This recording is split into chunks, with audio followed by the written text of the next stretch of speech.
5, 4, 3, 2, 1, 0. All engine running. Liftoff. We have a liftoff. Hello, space enthusiasts. Welcome to another episode of the Space Business Podcast, where we investigate all the exciting ways in which people participate in the new space economy by conversations with entrepreneurs, executives, investors, and other members of the space family. My name is Raphael Rodkin, and I'm an investor in and advisor to space companies. Just as a reminder, this podcast is for informational purposes only, and nothing should be taken as investment advice. This podcast is sponsored by NanoAvionics, a satellite bus manufacturer and mission integrator. Their satellite technologies enable many space companies worldwide to offer services that improve life here on Earth, such as providing global connectivity, conducting Earth observation for various purposes, or contributing to scientific discoveries. Check them out and also check out my episode with their CEO and co-founder.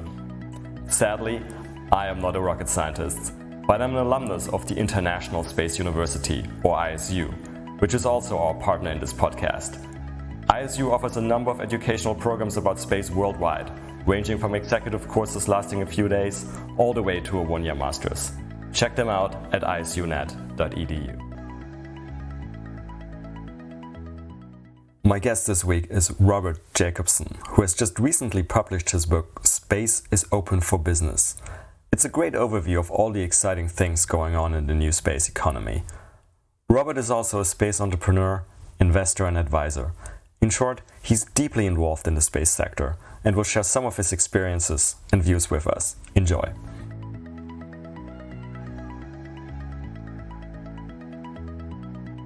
Hey everybody, I'm here with my friend Rob Jacobson from Los Angeles. Rob, how are you doing? Hey, great, Raphael. I'm really excited to be here. It took a little while for us to finally find a date that worked, and I'm really excited to speak to you today. Yeah, and I'm very pleased to have you. That's right. We had a little bit of difficulties coordinating our probably way too busy diaries because we both have a few things going on in space, all good things. So why don't you start off just giving us a quick introduction about yourself and your background and what you're doing? Yeah, thank you. Certainly. So I'm an astropreneur, and for those who might be new to the term, it's like astronaut and entrepreneur combined together. I actually came from outside of the space industry and was first smitten by this area called new space. I didn't even know the word new space, let alone back in 2004, quite a long time ago. And I went to the first pre-competition flight of Spaceship One. It was the flight to go to space, part of the X Prize, the first X Prize competition. And from attending that event, it just really transformed my life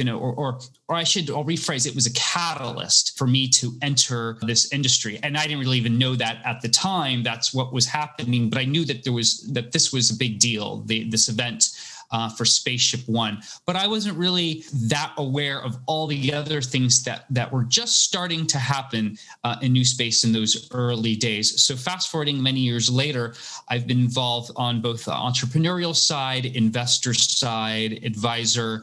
I recently wrote a book called Space is Open for Business, which in some ways was the book that I wish I would have had when I first entered the industry, being a kind of a 360-degree holistic view of the different verticals and challenges that the space sector presents, as well as, of course, the opportunities. Yeah. And so which one of these, let me take this back. You mentioned Virgin Galactic and Spaceship One.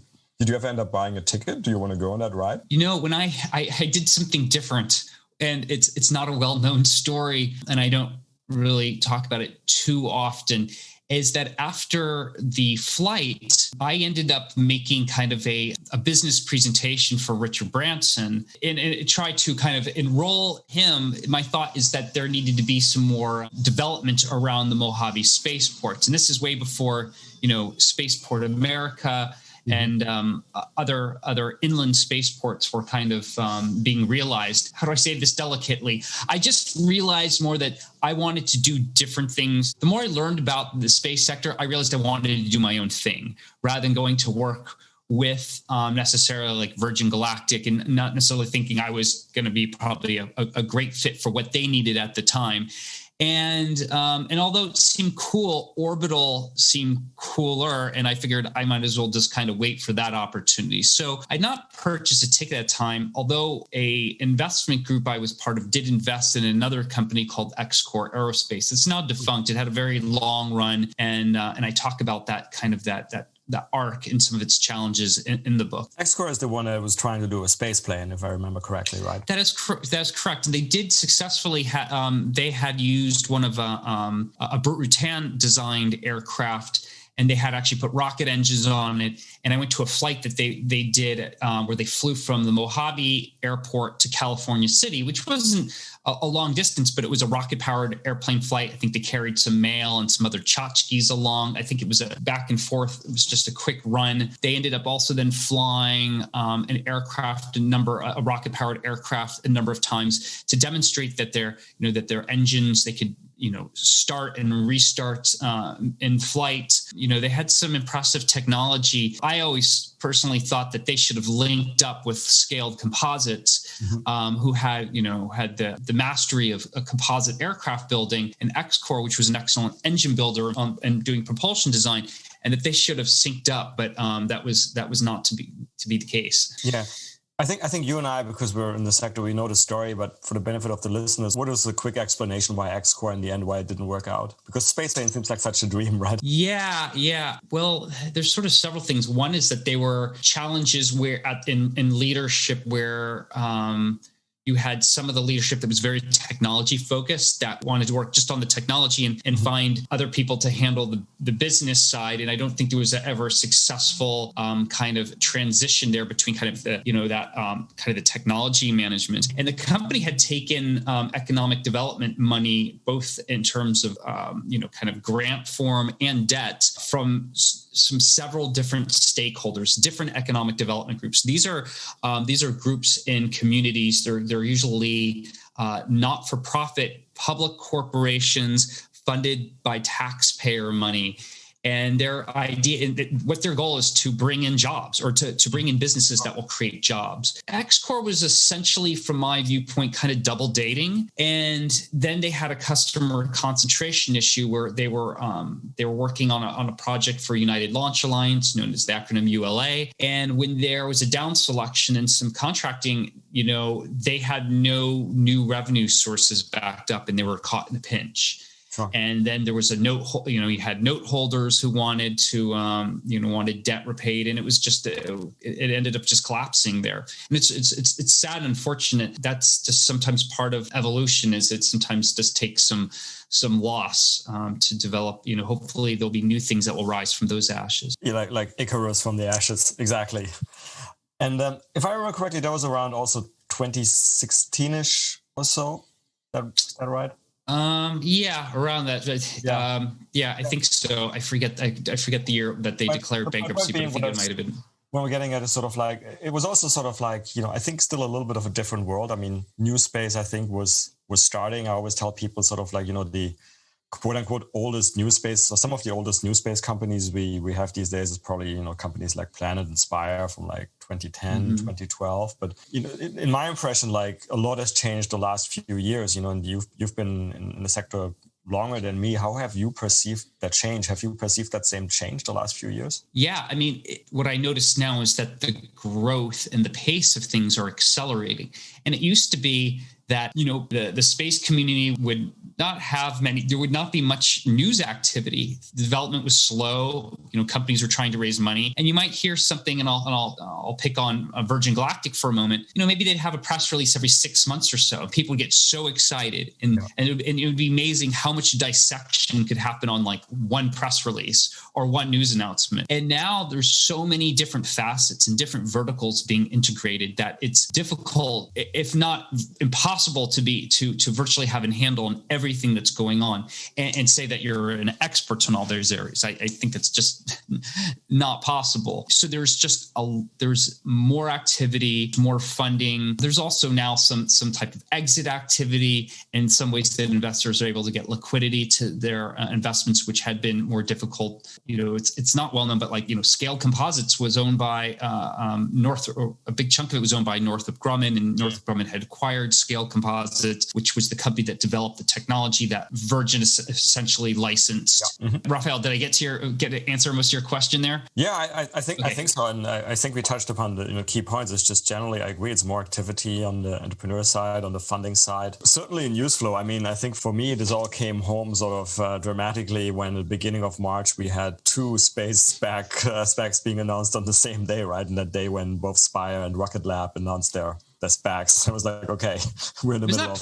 Was that planned? I don't know. I mean, I don't think so, right? Because like one was taking a little bit of the other's sort of like a thunder. So I'm guessing no. But I thought like, wow, who would have imagined even like, I don't know, even a year ago, let alone a couple of years ago, let alone 5 years ago. Do you know another trivial commonality between those 2 companies? You got me there. I'll probably say once you say it. Okay, well, both founders are named Peter. Peter Platzer. Peter Platzer, who I think was originally from Austria, and Correct. Then you have Peter Beck from New Zealand. Yes. So Spire and Rocket Lab, respectively. Yeah, I was thinking of like similarities. I didn't think of the first name. That's the most obvious one. You're correct. Peter Platzer, of course, you're right. He is originally from Austria. He's also not originally a space person at all. I mean, he may even be financial markets, I forget now, but he did HBS, Harvard Business School. And of course, he did our alma mater, the International Space University, which I think when did you do ISU? 2016. 2016. So that's before me. 2016. Yeah. So how was, because they're our partner in the podcast and not everybody might know them. How was that experience for you on your journey into space? Yeah. International Space University was something I'd heard about, but I didn't think it was for me or that I qualified, or it was like I knew of it, but it was a little bit of, heard this term, the space mafia. And I was going, oh, what is this about? And a good friend of mine, Michael Potter, who I think is on one of their board of directors or trustees, he attended one of the very early sessions of ISU. He would every few months or so, he would sort of just kind of like send me something about ISU and just kind of try to pique my interest there. And then finally he said, hey, it's going to be at the Technion in Haifa, Israel in summer 2016. And these are some of the projects that are going to be that the students will be working on. Think about it. And so after a little bit of prodding, I said, you know what, I think I'm going to apply. And so I attended in summer 2016. It was fantastic. And I loved just the working with other participants from around the world. Particularly, it was great to work with Chinese. If you're in the space sector, you don't typically get to work with Chinese space professionals. And gosh, there was probably every bit of 30 to 45-ish, maybe more in my group. So it was great to have that, there's this intercultural experience. Definitely kind of in moments high pressure when you're working on your project and, the constraints that are there. So I just really enjoyed the entire process and the network that you instantly kind of develop from your time there with your peers. And then when you leave the program and that, that kind of camaraderie continues, and there's thousands of alum globally. And it's definitely kind of a family. Or a mafia, as it's called. A family or a mafia, true. But yeah, I have some really wonderful close friends and that I made there that I'm sure are lifelong friends. Yeah, same here. So you did that in summer of 2016 and at Technion, by the way, very jealous. I mean, I did in Strasbourg, but Technion, Haifa, what a great location. And so you graduated, and then so I'm assuming you're even more pumped about space as one is when one leaves ISU. And then what did you do? What was your plan? I had just started that summer. It was late spring of 2016. I just started writing the book, and I started with just creating kind of a bibliography of kind of articles and thought pieces, kind of a bit of an outline. And I did some of my early interviews. Some I didn't really use for the book, but it was like good priming the pump. I would interview other students and professors, and when there was really not much free time, but I did kind of squeeze in a few interviews. And then at night, usually when I came home, I would make these kind of audio notes to myself, usually recording. It was like an audio diary, recording kind of thoughts from the day. And that really gets kind of primed my process. So when I got back, I just really went deep into more research writing and interview mode, because I had interviewed like many dozens of individuals as part of the book. So that was a big part. I had joined up with an individual who's also an ISU alum and named Nova Spivak. I think he went to Strasbourg in the early 90s, and he recruited me for something called the Arc Mission Foundation, which is not for profit. He co-founded with the mission to backing up Earth civilization. And we're basically scouting really advanced forms of data storage. We've had several successful missions. So I've been working closely with Nova on some of his other kind of entrepreneurial projects from that point onwards. And we flew on the first Falcon Heavy flight. We flew with Space IL. We did a send and return mission with Blue Origin, put the first English copy of the Wikipedia in Leo with Space Chain. So it's been a very productive and active time. But in between, around that time, though, a little later, because the book took several years to kind of do, and I had some personal circumstances where my mother got very ill, so I had to put slow a lot of things down during that time. So that's a part of the reason why the book only came out in 2021. But maybe it came out the perfect time. But definitely there were some challenging moments when just interpersonal, dealing with a sick family member, when I had to slow a lot of things down. Yeah, I can relate to that. I mean, having done some writing myself, I mean, book writing is just such a structured process requiring discipline. I'd imagine it's very hard if you have to sort of break that discipline in the middle. Yeah. And that was the case. And unfortunately, my mom didn't get to live to see the book being published, but I know she would be proud. She was she knew I was kind of deeply focused, deeply into this, but she would always sort of ask me about space. She goes, well, I remember when you were very obsessed with Star Wars for a while and Star Trek. And I said, yeah, I do remember that. I was definitely obsessed. So I think I sort of prefer now having the obsessions on space reality, but I still love having those influences of kind of science fiction and fantasy as a child, which I think are, the inspiration is so useful for us as we grow and evolve as humans. Oh, certainly. And don't worry, we'll come back to science fiction at the end, as we always do. While you're talking about your mom, I mean, could your mom have read the book? If I remember this correctly, your book is written for a broad audience, right? Yeah, certainly. Yeah, I try to break it down, and there's like glossaries for all the almost ubiquitous acronyms that exist within the space sector. So yeah, I think she could definitely read and understand it. Although there were some chapters I think my mom would just skip because she'd be like, I don't care about this part. She wasn't as interested in kind of business and industry. How did you first decide to write the book? It was basically I was talking with a friend. I'd been thinking about writing a book, and it was kind of a challenge, sort of a set forth between a friend to write a book. And I've been thinking about this topic or how to create something that would be useful to others who might be entering the space industry. So there was like some kind of, it's like a little bit of like simmering and thinking about things. I get some of my aha moments in the shower. The whole book wasn't like an aha moment in the shower, but there was definitely a moment where I was kind of challenged by a friend like, hey, go write a book. And I was like, you know what? I think I'm going to do that. Yeah. So you researched that for several years. You had many conversations. What were some of the most interesting moments of that process? Conversations with people like Dr. Pete Worden, who's the former director at NASA Ames. I just love how supportive he is, especially it seems to people maybe I'll say either younger or more junior in their career, just so supportive and a lot of fun to talk to.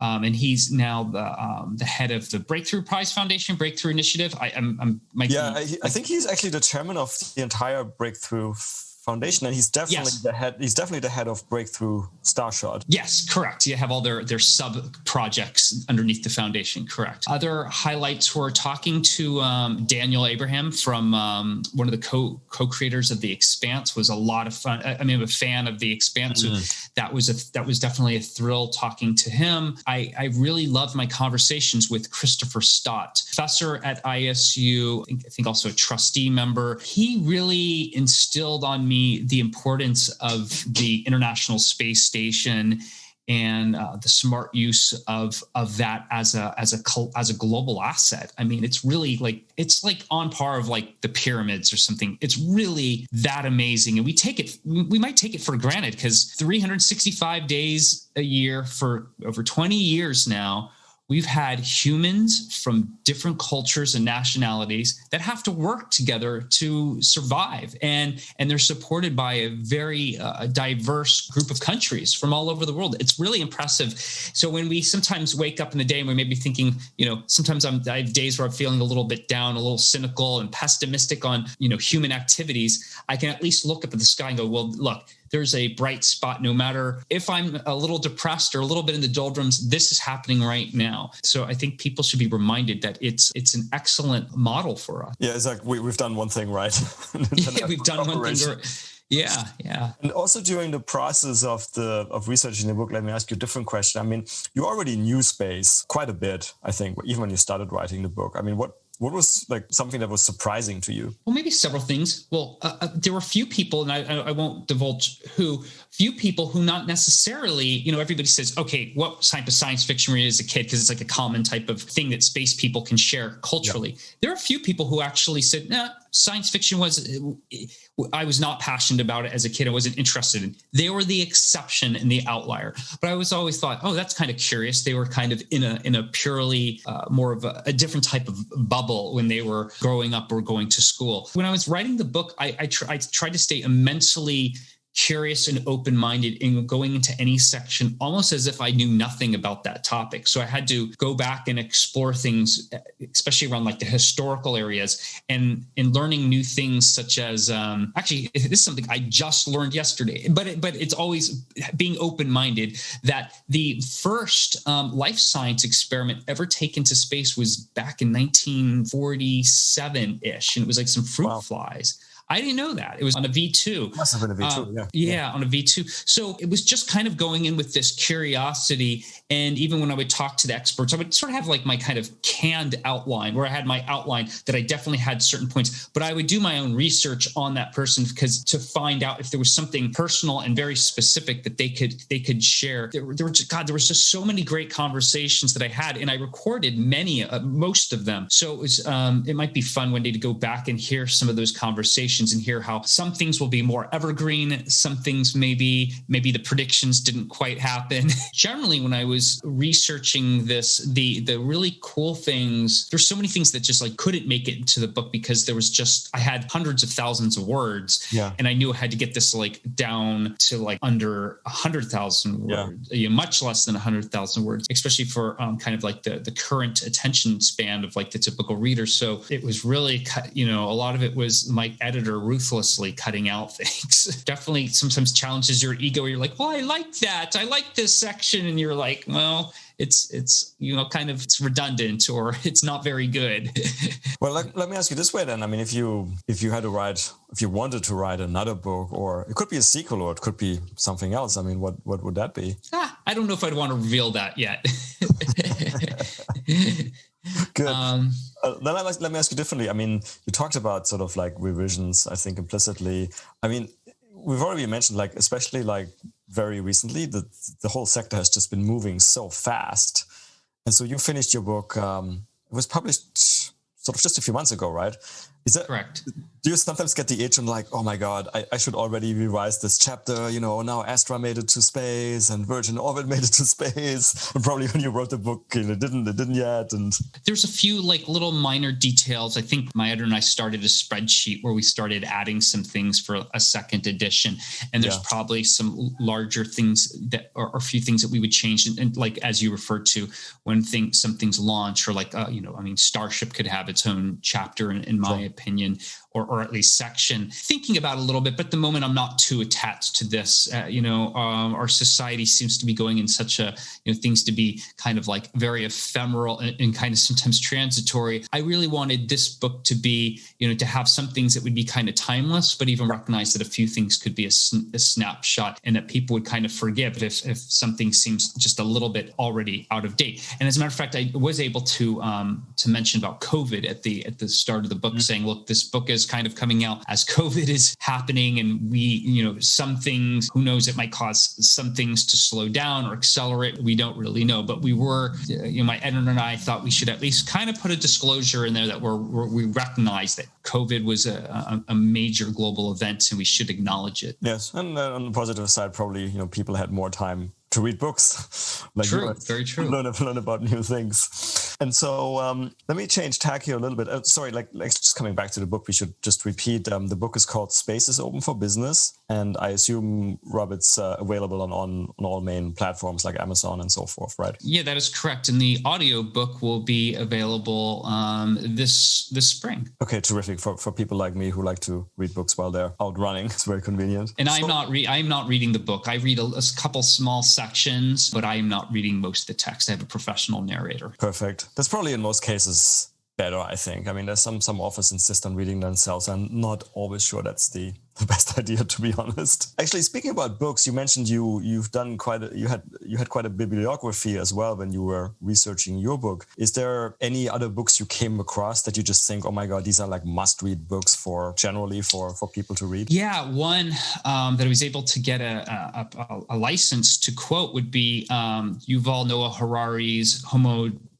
Deus, A Brief History of Tomorrow. He's such a really impressive thinker that I feel fortunate that we have him in our time. Watched a bunch of interviews from him, and I love the way he thinks. And a rigorous part of his life is he meditates, I think 1 hour in the morning and 1 hour in the afternoon or evening. So 2 hours a day of meditation. I'm going, wow, that is so aspirational. It's and I'm a meditator, but pandemic in some ways I've actually, my meditation actually went a little bit, schedule just got off. Maybe just because I've had to spend so much time at home, and more of my meditations now have been just going on like things like walking and being present in those walks. But I find Yuval's work kind of very stimulating, and he's a guy that's trying to really understands some of the deep challenges that humanity's facing between environment, technology, economics. I would highly recommend checking him out. For those who've not read any of Robert Zubrin's books, it goes very deep in the weeds in space. Some might not want that, but he makes really great cases for, like, he's the case for Mars, the case for space. Frank White is a kind of an inspirational author, and he's become a personal friend. He wrote The Overview Effect, and he has his latest book is The Cosmic Hypothesis, but his most well known for The Overview Effect. And I love hearing Frank speak. I love his writing, and he's a gentle giant in space. Yeah, it's interesting. There's sort of a link between a couple of things you mentioned now. I mean, there's sort of the meditation and the overview effect. I guess ultimately we could also, go up there and, sit by a big window and, experience the overview effect, and that be sort of a, meditative. We could meditate on that as well. Is that something you'd like to do yourself? Go up there? Yeah, certainly. I've tried some different types of experiences where I did. There's a company called Space VR. They're a client of mine, and they're using Earth flotation tanks. And they've created the only flotation tank-proof virtual reality headset, and they have their own proprietary content. Basically, go for a spacewalk, hang out in a float tank. That could be a way to try to have some of those types of experiences through that. One of their advisors, Richard Garriott, who's a private astronaut and explorer, I had a very, very intriguing conversation with him where he shared about how he had the overview experience. And it's a little different. I feel like it's maybe not my place to share how that was, but it was kind of essentially, it was over some time, and then it kind of hit him like a brick. I have a feeling that for most individuals who might initially go to a suborbital experience with only having 5 minutes, I think it will be, unless there's very rare cases, difficulty to have like an exceptional moment where you might have so many different moments, but to have like kind of like this thing where it's almost transcendental, where you come back like an out-of-body experience because it's only 5 minutes. And some might say you only need a minute to have one of those experiences. And this gets very subjective. Seeing the Earth without boundaries is important, but I think there's many complementary ways that exist to generate that psychological state of either well-being or connectedness amongst humanity and even our non-human residents on Earth. Yeah, and I agree with you. I mean, the 5-minute rides, it's just, probably people will spend the 5 minutes taking like TikTok videos, and you're right. they won't get to the meditation part, which is arguably is maybe the most important to kind of get to experience that deep overview effect. But so I take it from those comments that sort of you like the idea of space tourism. Yeah. I mean, I think humans are going to do what they want to do, and I'm not going to judge if somebody wants to go there and take selfies and do all sorts of have fun. It's your money and your time. Go for it. But I do think there will be hopefully ways, or as maybe the time periods in space get longer, to do other types of things, whether it's research, whether it's I don't know. I had heard I've talked to him, Dennis Tito, one of the first private astronaut travelers, that he spent a lot of time listening to opera like on headphones and looking out the port windows. Like, who am I to judge? Like, that's probably was an amazing experience, just sitting there, hearing some incredible music, and just watching the Earth. I mean, like, wow, that's cool too.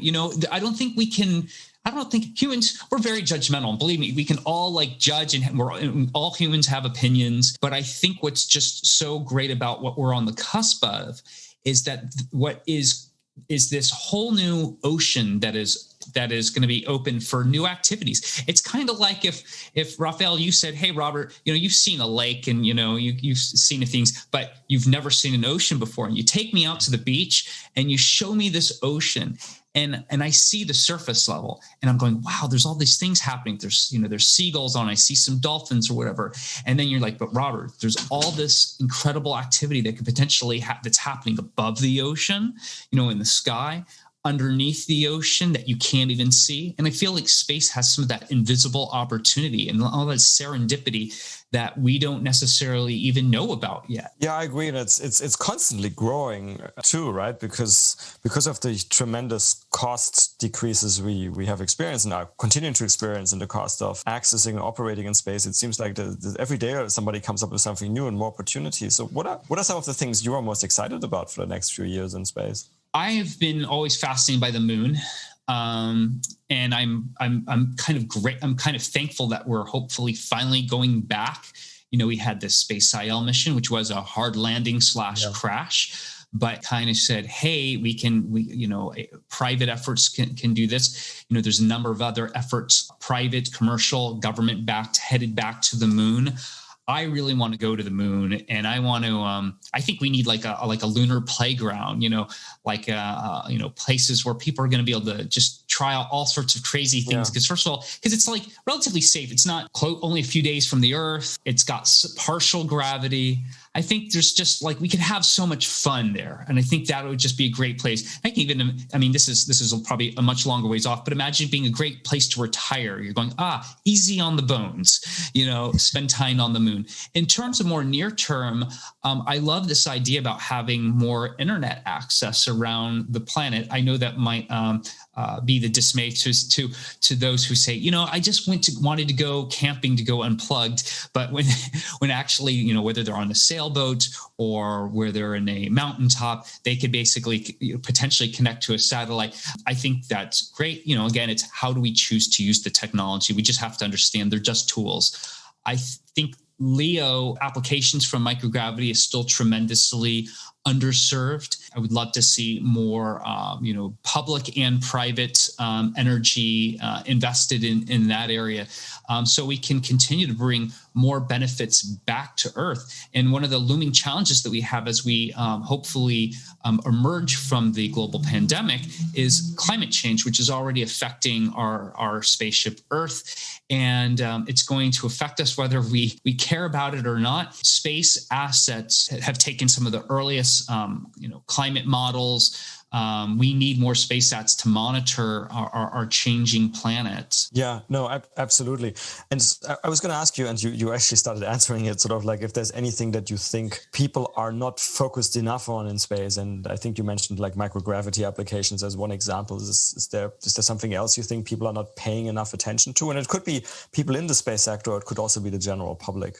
Well, I even think, we're talking about many times space has been done on customized way, even new space, when you have some of these companies that they'll raise some money, they've got their prototype satellite or a few satellites, but are they thinking about the testing and the quality assurance so that they can scale their operation, or as they're scaling it, so that that the reliability of whatever it is they're making, whether it's a component or spacecraft or some system, actually scales, and there's like a very high quality to it at a still, affordable is relative, but I'll say high value, but bringing prices down, because space has long been very customized, low volume, low quantity. And if we're going to shift that, I think it's going to be important that we also keep high quality. Yeah, I mean, that's right. It seems it's really only now that we're going into sort of like the beginnings of like a mass manufacturing. I think the latest number for Starlink satellites is that like SpaceX can now pump them out at like at least 120 a month, which is like was previously unheard of. But I think that's the very beginning still. I think you're right there. How does all of this translate? So your view on the sector and what's interesting into your own projects now that the book is out? Yeah, I'll keep it short with these kind of the shameless. They're not shameless plugs, but these are things that I'm involved in and that I'm passionate about. We took with Arc Mission Foundation, which is a not-for-profit. It had been mostly all self-funded with several large donors and generous donors, including the co-founders Nick Slavin and Nova Spivak, where we've got some missions for 2021 and beyond. We definitely need some additional support there. We're backing up Earth civilization, so those who want to get involved, great project. We created a sister for-profit company called Galactic Legacy Labs. Mm-hmm. And we're doing kind of the same thing using similar technology. We're flying to the moon in 2021 with SpaceX and lander company Intuitive Machines. Mm-hmm. It's a sister company of Axiom Space. And we're basically allowing the public to buy pages. And these pages will be printed through nanolithography, etched into the metal nickel. And they can put illustrations, photos, text, and preserved for billions of years on the moon. And that's happening this year. And people can participate. I've got I've got some kind of clients that I'm working with, an interesting AI company, Space VR that I mentioned earlier, that's got float tanks available around the world. People can sign up, do floats, and basically go on spacewalks. No training, you don't need millions of dollars, and we've got these all around the world. So you can do one of these virtual reality spacewalks. And we're actually in the process of raising a Series A investment round at the moment. And then I've got kind of a stealth startup that I'm working on right now in the space sector that I'm really excited about, that will be kind of emerging over the course of this year. Very good. And this is why we're having trouble scheduling our calls, because like me, you're just involved in too many things. So you mentioned at the beginning already, sort of like, sometimes you're an investor, sometimes you're an entrepreneur, sometimes you're an advisor. Is there any of those roles you like best? I don't know. I kind of like being in the making and the entrepreneuring role, yeah. And, the enabling, and it's like different. It's the kind of different activities. Sometimes it's like, you're writing a check to a person. Sometimes you're writing to a vendor, sometimes organization, and it's not just about like, check writing. That's the easiest, in some ways, it's the easiest part of the job. Sure. It's actually, I think the most important thing is getting the timing right for doing whatever your activity that you're trying to do, and having the right team to work with and to be supportive, because as long as we're still here in these squishy, fragile bodies, we need each other. And, we don't really have reliable digital twins or AI assistants yet. We really do need each other. This is, space is, as much as we're talking about going out there, we need each other to create these new infrastructure, new applications. As much as the space industry has some kind of singular cults of personality, very mythical types of figures, they're collaborating and working, and they need hundreds, if not thousands, of people to help see their visions realized. So let's not forget that in a lot of ways, it is a community and a collaborative endeavor. I fully agree with you. And I always say, when I speak to people about new space and where we are, and speaking of timing, by the way, which you mentioned is such an important factor, I do just very strongly feel that now is finally the right time for commercial space. And I assume you agree by virtue of your book and everything you're doing. In terms of this community, I always tell everybody we need to bring many more people into the community, right? Because as well as me that we keep going to these space conferences. Well, at least when we don't have Corona, we go to space conferences, and it's like always the same, like 1,000, 2,000 people. And I feel like we need many more entrepreneurs to build a space economy. We need many more investors to finance the entrepreneurs. We need many more people to just generally support it, so we continue to have government budgets. Do you agree? And if so, besides the book, what do you think we can all do to promote new space among humanity? Yeah, I agree. It's open for business. It's open for people to do whatever they want to do, hopefully peacefully in this area. I think we could do a better job of how we tell our own personal stories, because sometimes people just want to know, how did you get involved? If you're an outsider, or how could I get involved? So I think sometimes spending a little modicum time of how we tell our personal story and how we share about the story of what's going on. So this is where, media or storytellers and filmmakers and videographers, or people using other, maybe it's TikTok, I don't know, how they can share stories about how exciting this is, and there's vast challenges that still need to be solved, and there's ways that if we want to, at varying degrees, want to be included and participate, we can. So sometimes it's just a matter of letting others know. For a while, people thought NASA was closed. When the space shuttle program ended, they thought NASA closed. And so there's clearly even NASA, which does a reasonable job of, with its public media. Sometimes there's still plenty of gaps. Yeah, I very much agree with the telling more personal stories, and frankly, that's why you're here today on the podcast. And I'm happy you're telling your personal story. Is there if this all works out, and we develop now the space economy, and let's look into the future, and I don't know, pick a time frame that makes sense. You can 10 or 20 or 30, even 50 years if you want. What's your sort of dream vision of space in the future, where this is all going? I would say it probably fits somewhere along kind of the Jeff Bezos vision. And I would ask, and if Mr. Jeff Bezos was listening, I would just ask respectfully, can you go a little faster? Respectfully, because I know you want cities in space.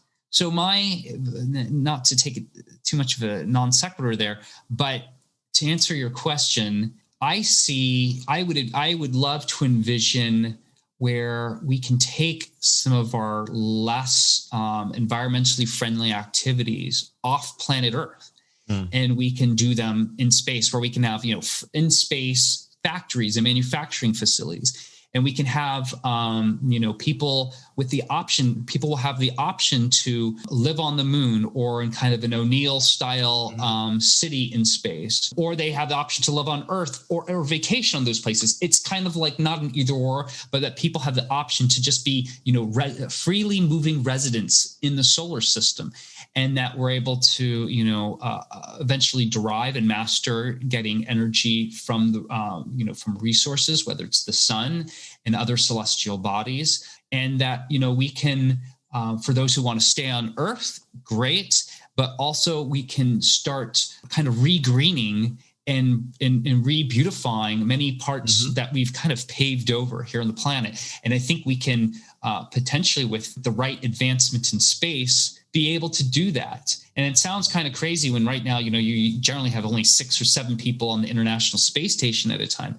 But I think we could quite rapidly see, with private habitats, maybe exponential growth in the way, in terms of humans spending time in space. But I think for us to thrive in space, we're going to probably have artificial gravity. I think that's going to probably be a requirement. And so I would love to see that much sooner. I would love to see it sooner than 50 years. It's difficult to predict the timing of these things, but at least seeing way that some of the groups like SpaceX are advancing, it leaves me hopeful. Yeah, no, I certainly hope also quicker than 50 years. I mean, there aren't really any things which are technologically an obstacle. It's just, we just have to go and do them and invest the money.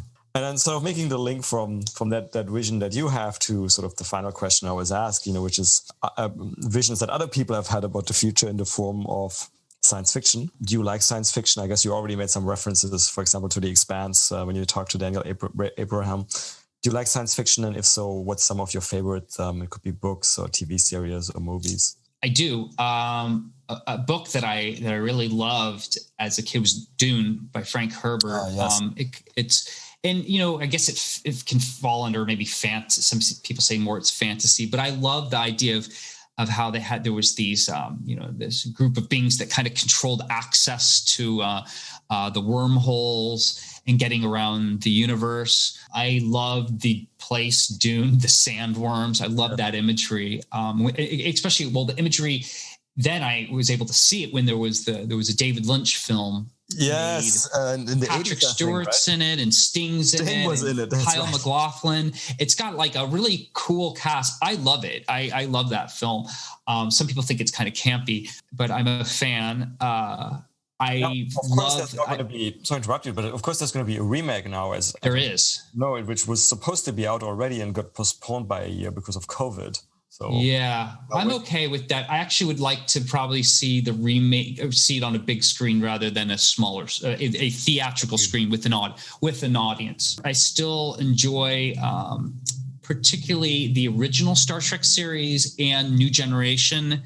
The Orville, lots of fun. I love the Orville, which is kind of an homage to Star Trek. Andy Weir's efforts are great. I kind of feel like there's some gaps in some of my early kind of the hard science fiction. Like I've looked at Asimov and Wilde. He was so prolific, wrote like 100 plus books, or he had this incredible amount of books and stories that he wrote. And I kind of feel like I could go back and go back and revisit some of that type of stuff. I had an opportunity to go to Sir Arthur C. Clarke's home in Sri Lanka, in Colombo. It was Valentine's Day, February 14th, 2011. Now, he was dead, but I got to go into his home and spend several hours there in his office, and that was really cool. That was a really an amazing experience. Yes, and that's also a great author, Rendezvous with Rama, and other books that